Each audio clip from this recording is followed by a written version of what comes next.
Relationships are supposed to bring us closer, to provide a haven amid life's turbulence. Yet, so many of us find ourselves feeling profoundly disconnected from the very people we love the most. Have you ever sat across from your partner, sharing the same space, yet feeling like you are worlds apart? You might try to communicate, but the words feel heavy, swirling with unspoken emotions that linger in the air, creating barriers instead of building bridges. Picture this, a couple, Sarah and Tom, endeavoring to navigate a simple conversation about their upcoming vacation. To Sarah, this is an exciting topic. She eagerly shares her ideas, weaving intricate dreams of sun-soaked beaches and vibrant sunsets. Tom, however, remains quiet, his brow furrowed. Instead of engaging with her enthusiasm, he crosses his arms, feeling the weight of stress from work pressing down on him. To Tom, vacations feel more like an obligation than an escape. Instead of vocalizing his emotional turmoil, he sinks deeper into his silence, leading Sarah to feel dismissed and unheard. Understanding or connection, it seems, is just beyond their reach. This scenario illustrates a common truth about relationships. They often miss the mark when it comes to emotional expression. You may have noticed it too. When one partner is speaking from a place of excitement, the other may respond with withdrawal, frustration, or even outright anger. Isn't it strange how the closer we get to someone, the more vulnerable we are, yet the easier it seems to miscommunicate? Dr. Elisabeth Kübler-Ross left a profound impact on how we perceive our emotional struggles, reminding us that our feelings are complex, multidimensional, and sometimes chaotic. Her work, initially centered on the stages of grief, offers insight into understanding how we navigate relationships. Just as we experience denial, anger, bargaining, depression, and acceptance in the face of loss, we also traverse similar emotional landscapes when connecting or disconnecting with those we care about.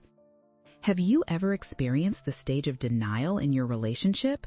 Perhaps you found yourself thinking, "We're fine, I'm just overreacting," even when deep down your heart was unsettled.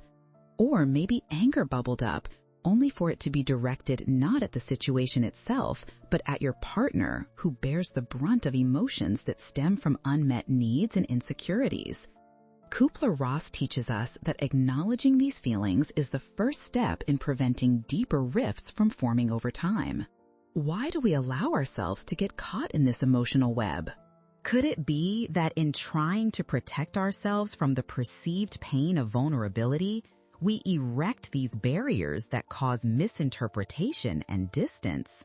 Are we so consumed by our fears that we forget how to truly connect? It's easy to lean into self-defense mechanisms instead of embracing the uncomfortable yet necessary task of confronting our feelings. As you reflect on your relationships, consider how these dynamics of disconnection play out in your life. What barriers do you encounter? Are there emotions that remain unexpressed, festering like storms waiting to erupt? By exploring these intricacies, we can begin to identify patterns that lead to misunderstandings. So let's delve deeper together into the emotional labyrinth that governs our relationships. If you've ever felt misunderstood in love, I encourage you to connect with us on this journey. Subscribe now and hit that bell to dive deeper into the often overlooked intricacies of emotional connection. Your exploration of these themes could lead to a profound understanding, one that transforms your relationships into something truly enriching. As we journey further into the emotional landscape of relationships, let us pause to examine the initial stages represented in Kübler-Ross's model, denial and anger. These two emotions often act as a pair, a tangled web that many couples find themselves ensnared in when confronting uncomfortable truths. Have you ever noticed how denial can create a fog over your feelings? It's that familiar voice whispering, "It's not that serious," while another part of you is screaming for attention. Think about Mark and Julie, a couple who have been together for several years. Lately, they've been having more arguments, often about trivial matters such as where to eat dinner or what movie to watch. But these surface-level disputes often mask the underlying tension of unaddressed issues, the feelings of resentment, insecurity, and disappointment that neither of them is willing to acknowledge. Instead of confronting the real problem, they choose to remain in a state of denial, convincing themselves that their relationship is functioning satisfactorily. In marked contrast, when Julie finally expresses her frustration over their lack of intimacy, Mark's reaction shifts dramatically. The denial he's held on to so tightly begins to crack, revealing an explosion of anger. "Why can't you just let things be?" he snaps. This reaction doesn't just shut down communication. It underscores how denial and anger can create a vicious cycle that complicates emotional intimacy. What if Mark had chosen to explore his feelings instead of repressing them? What if he allowed Julie's words to spark curiosity rather than defensiveness? Kübler-Ross reminds us that denial often stems from a desire to avoid pain. To be vulnerable feels like exposing ourselves to a whirlwind of potential heartache. However, isn't it strange that the very denial meant to protect us can end up causing more harm than good? By choosing to ignore emotions, we inadvertently create a breeding ground for resentment, which festers and grows beneath the surface. You might find yourself reflecting on your own life. Are there feelings you've buried or suppressed? Do you find it easier to deny your true emotions rather than confront them head-on? If so, think about what lies beneath that surface. Are you holding on to memories of past hurts or insecurities that shape your reactions in the here and now? Anger, as explored by Kübler-Ross, can be a powerful, albeit destructive, response to emotional pain. It can quickly transform into a barrier to connection, overshadowing the profound need for understanding. But anger also serves another purpose. It can act as a signal, alerting us that something deeper is at play, something that needs to be addressed for healing to occur. Interestingly, allowing ourselves to feel anger doesn't equate to acting out aggressively. Instead, it can be a catalyst for self-discovery and communication. When we acknowledge our anger, we can transform it from a reaction into a dialogue. Could taking a moment to breathe, identify, and articulate your feelings lead to deeper understanding and connection with your partner? Imagine sitting down with your partner and saying, "I felt angry when our plans fell through because it made me feel unimportant." This approach fosters openness rather than defensiveness. It invites a space for vulnerability where both partners can share their truth without fear of judgment. So, as you reflect on your own experiences, consider this. What emotions are you currently denying, and how might they manifest into anger or resentment?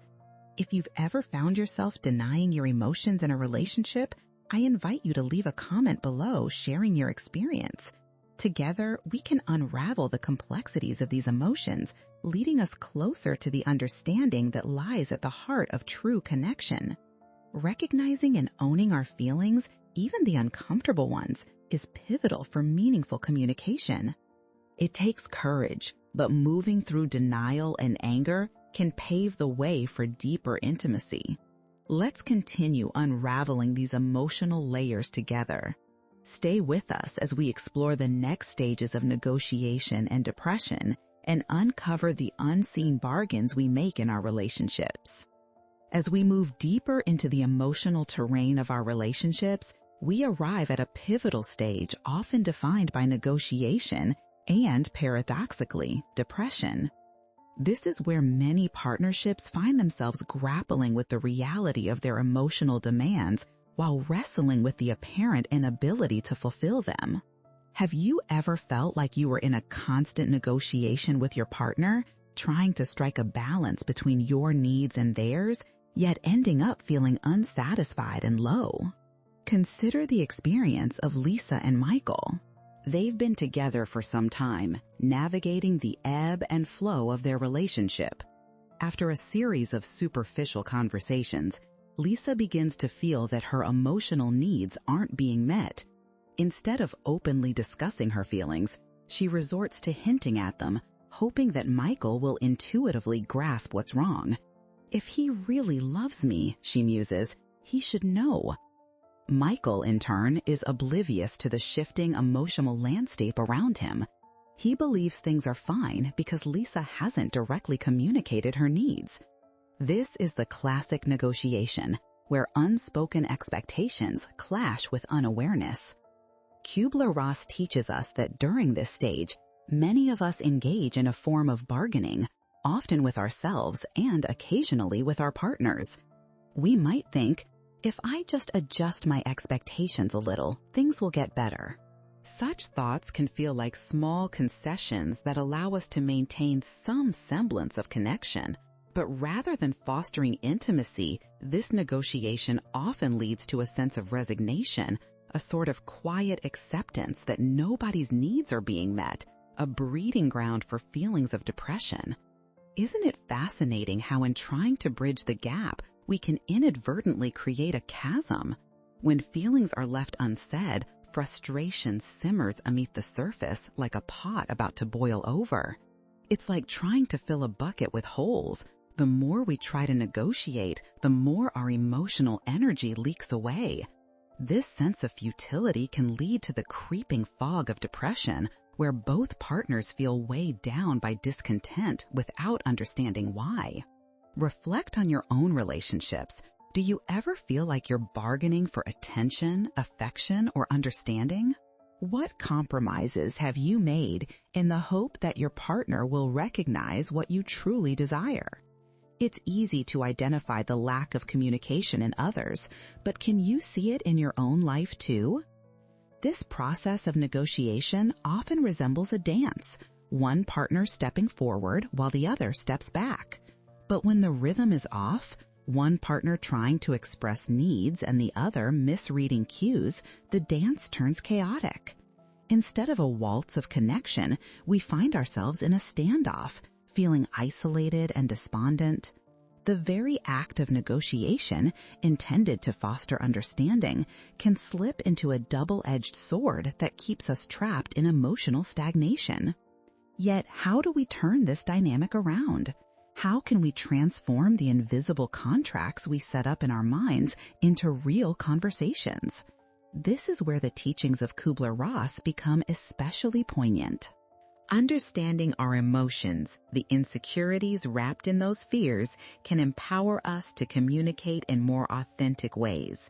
When we take a step back and examine what lies behind our feelings, we can articulate our desires more clearly. Imagine a conversation where instead of insinuating your needs, you say, "I need more quality time together. When we don't spend time together, I feel neglected." This shift from negotiation to open communication can feel liberating, allowing both parties to articulate their emotional truths without the weight of unexpressed feelings tainting their connection. So, as you consider the dynamics that might play out in your romantic life, ask yourself, what bargains trap you in your relationships?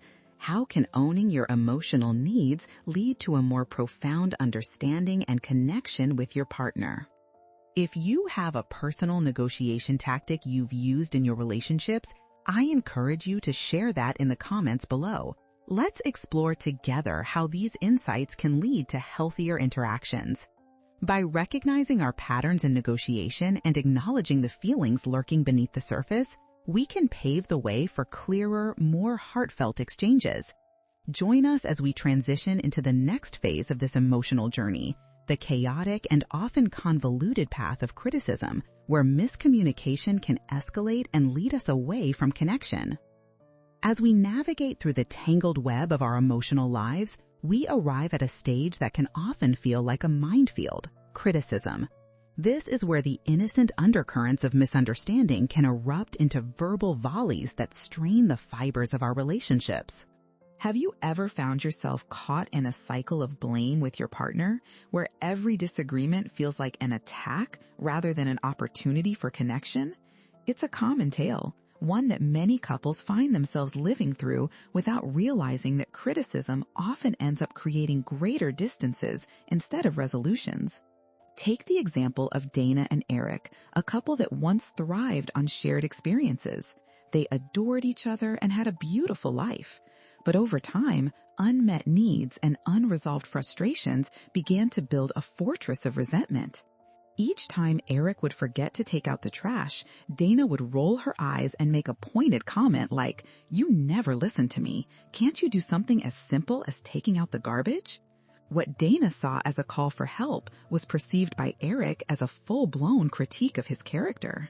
Instead of responding to the need for teamwork in their household, Eric began to feel defensive, culminating in a cycle where he retreated into silence, further alienating himself from the relationship.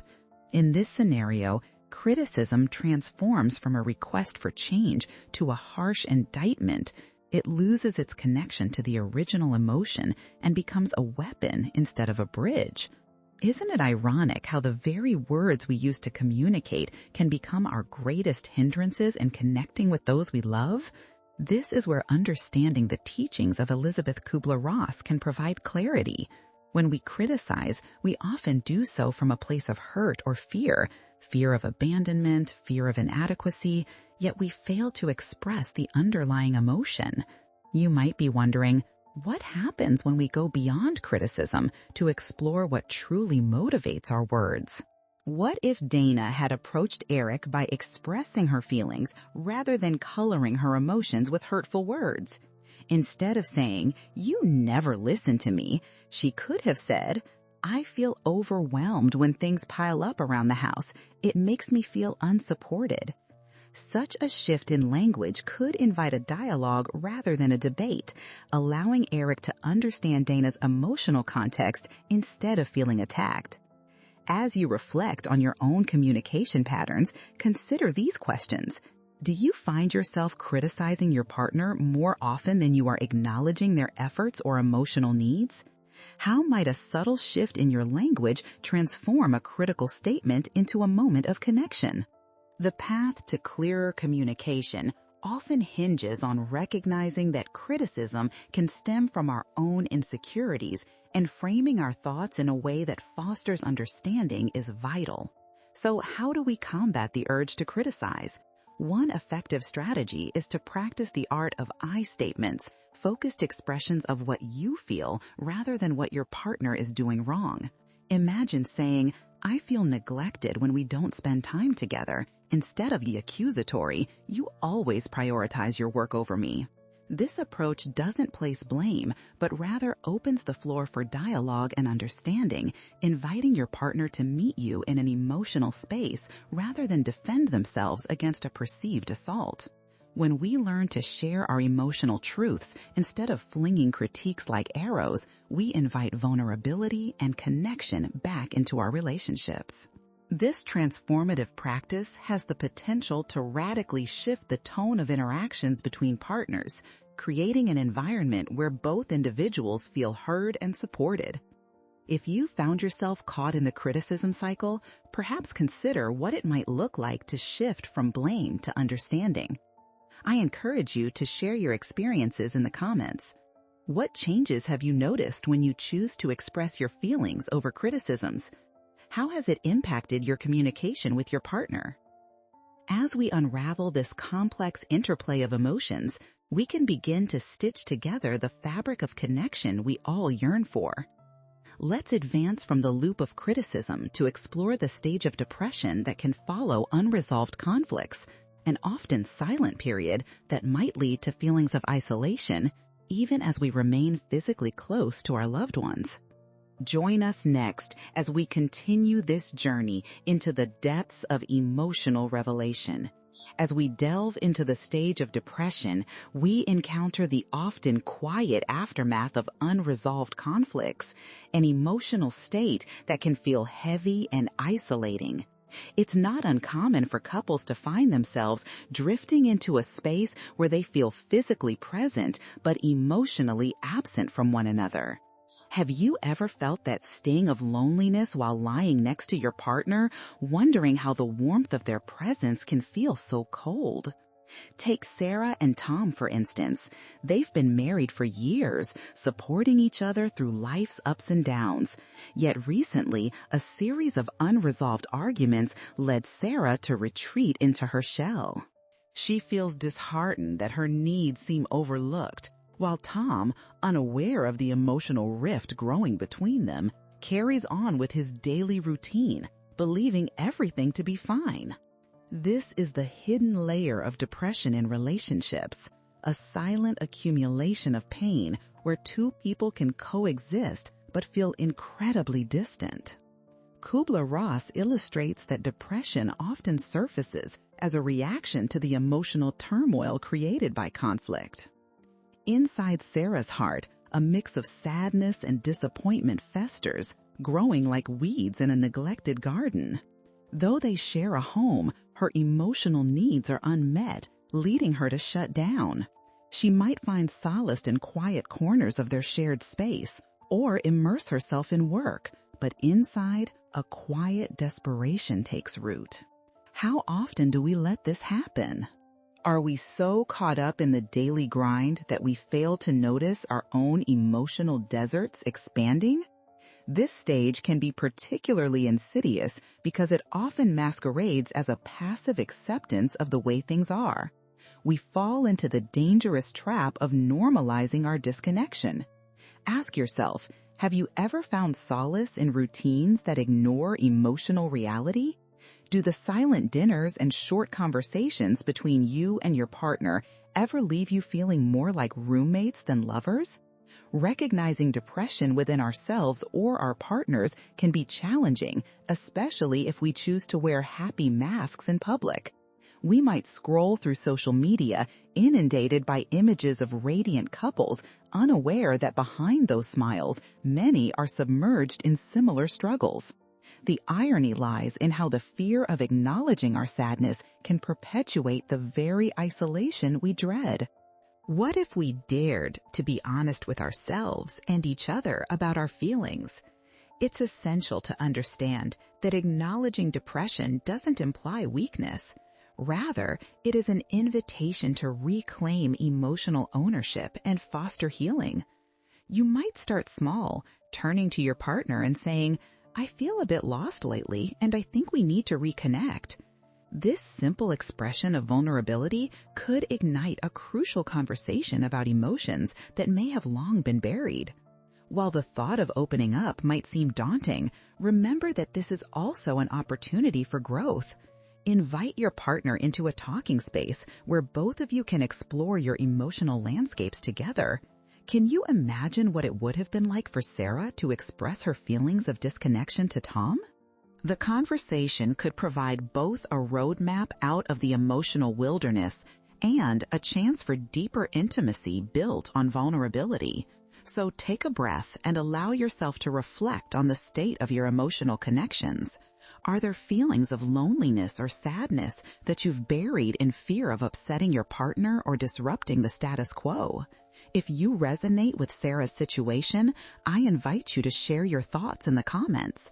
What has your experience with emotional disconnection been like? As you ponder these questions, remember this: understanding and recognizing the cycle of depression within your relationship can lead to healing. It can open doors towards deeper emotional engagement that you may not have thought possible. Moving through this stage can ultimately pave the way for acceptance, the final stage and a place where healing truly begins. Join us in the next segment as we uncover how acceptance plays a pivotal role in healing relationships, allowing partners to transform their past struggles into pathways for a more profound connection and shared understanding. Let's continue this journey toward emotional clarity and restoration together. As we reach the transformative stage of acceptance, we uncover a profound layer of emotional growth that can reshape the course of our relationships.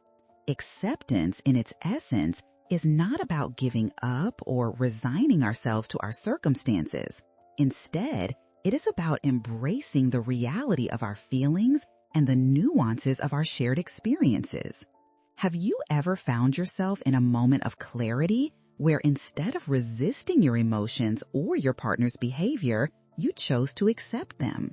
That shift can unlock unexpected pathways to deeper intimacy.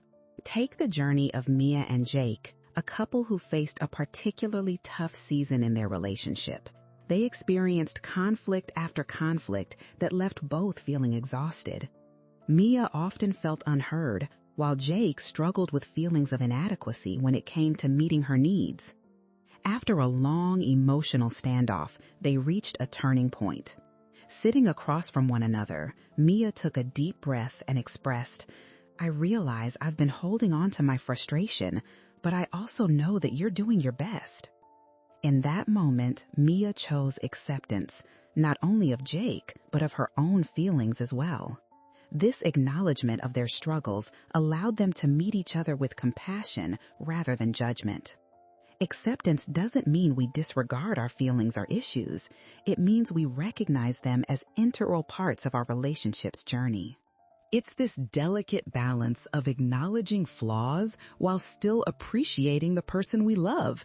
Think about it. When we accept that our partners are not perfect and that we too have our shortcomings, we create a safe harbor for vulnerability. How often do you find yourself attempting to mold your partner into the ideal rather than embracing who they are, flaws and all? There's a profound freedom in acceptance.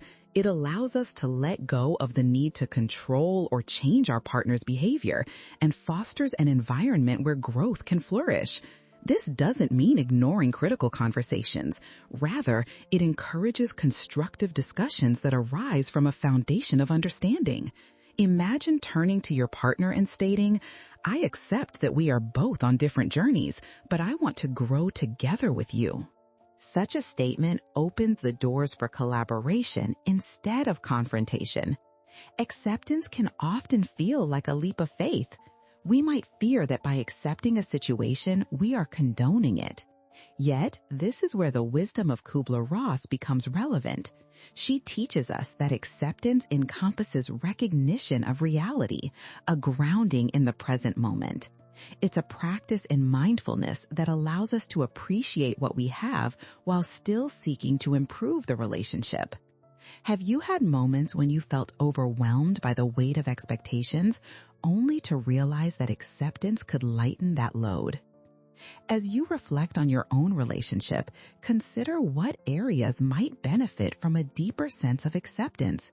Are there recurring conflicts that stem from needing to be right or needing your partner to be what you think they should be? What would it feel like to let go of that pressure?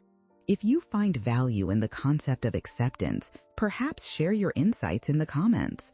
What have you learned from moments of acceptance in your relationship? Embracing acceptance allows room for healing. It is through this acceptance that couples can discover the beauty of their imperfections.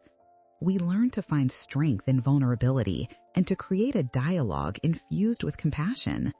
Acceptance nurtures a sense of safety that enables us to communicate openly about our wants and needs without fear of judgment or rejection. While the journey to acceptance can be complex, it ultimately transforms struggles into opportunities for deeper connection. When we approach our partners with an open heart and an accepting mindset, we cultivate a fertile ground for deeper love. Join us as we reflect further on the role of acceptance in establishing genuine intimacy, opening up conversations that lead to a flourishing partnership. This stage invites us to celebrate how far we've come while nurturing the growth that still lies ahead.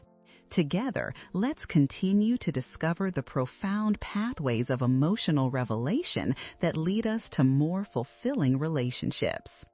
As we culminate our exploration of emotional evolution within relationships, we stand at the intersection of insight and action. Acceptance signifies not just a conclusion, but the foundation for a new beginning, one that encourages continuous growth and deeper intimacy. What does it really mean to embrace this new chapter in your relationship? How can the lessons of acceptance shape your daily interactions and the future with your partner? Consider the journey of acceptance as a continuous cycle rather than a singular moment. It invites us to remain aware of the subtle nuances in our relationships, those feelings of tension or joy that ebb and flow over time. Each emotion, whether positive or negative, is an integral part of your connection. Are you able to tune into these shifts, or do you find yourself drifting back to old patterns of reaction? Let's take Mark and Lily as a case study. After years of marriage, they found themselves in a cycle of misunderstandings and emotional distance. Through moments of vulnerability and acceptance, they learned to openly communicate their feelings instead of letting small grievances fester. Mark began to express when he felt overwhelmed by work, while Lily shared her own experiences of feeling lonely even in a crowded room. They learned to accommodate each other's realities, which created a newfound intimacy. Acceptance didn't diminish their individual struggles. Instead, it wove their experiences together, highlighting how love can coexist with imperfection. Imagine the transformative power of such dialogue. By simply acknowledging each other's struggles, Mark and Lily cultivated a deeper bond, one based not on the idea of perfection, but on the authenticity of their shared journey. Have you had similar experiences where opening up to your partner made a difference? It can easily be a game changer, shifting the focus from judgment to understanding. Moving forward, let's explore practical steps to apply this newfound acceptance daily. One essential practice is to create a space for regular check-ins, a sacred time to explore feelings without distractions or defenses. This is where you can both share not only the good, but also the challenging aspects of your emotional worlds. Have you ever scheduled a time to intentionally connect, free from the noise of life? Regular check-ins provide an opportunity to nurture that emotional landscape, keeping communication clear and minimizing potential misunderstandings. When engaging in these discussions, aim for honesty molded by kindness. The words we choose matter immensely. Instead of leading with "you always" or "you never," it might help to gently introduce your needs with "I feel" language. Can you visualize how a focus on feelings rather than accusations can alleviate tension? This can be the difference between a charged exchange and a moment of connection. Another powerful tool stems from mindfulness practices.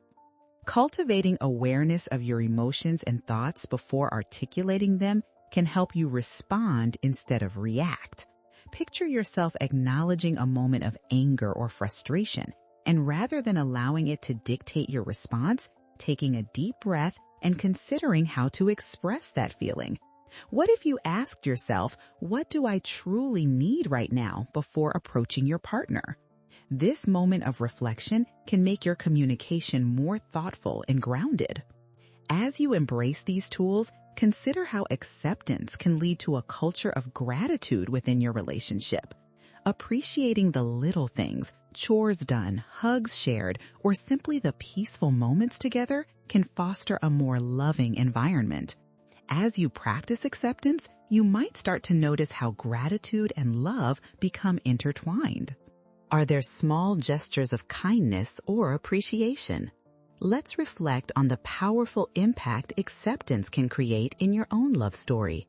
Acceptance is an ongoing journey, not a destination, one that unfolds through effort, empathy, and commitment.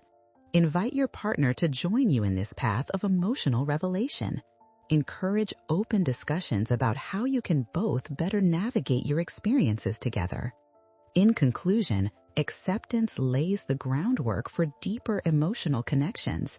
It empowers you not only to appreciate your partner's quirks, but to embrace the beautiful tapestry of your shared experiences, the struggles and triumphs alike. Ask yourself, how can you build upon this foundation of acceptance to create the relationship of your dreams? Thank you for joining us in this exploration of emotions and connections. As you continue on this path, May you find the joy that comes from embracing one another and growing together, deepening the love that resides at the heart of it all. Your journey toward emotional clarity will only serve to enrich your lives and those you love.